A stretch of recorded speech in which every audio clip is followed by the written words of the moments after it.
I have seen a dramatic change in the role of women during my lifetime. My mother and women of her generation were primarily homemakers, mothers, and tenders of the family.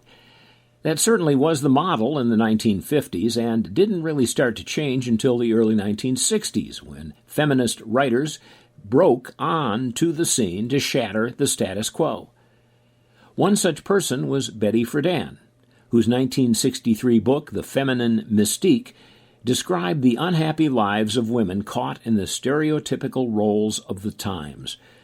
Her book rocked society and began changes that continue today. Betty Friedan went on to be a leader in the women's movement. She was a founder of the National Organization of Women and wrote her last book in 1993 titled The Fountain of Aging. She fought for women's choice to live the type of full, satisfying lives that had been reserved strictly for men.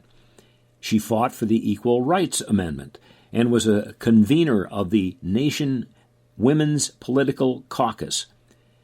Betty Friedan died last month at the age of 85. We can all learn something from Betty Friedan. A popular and true expression says, "Change is inevitable. Growth is optional." There have been many changes in the role of women in the last 50 years.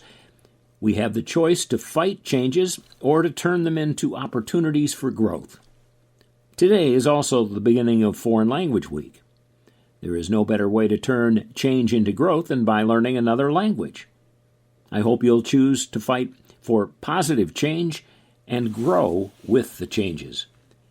This is Mr. Nixon, a little something to think about.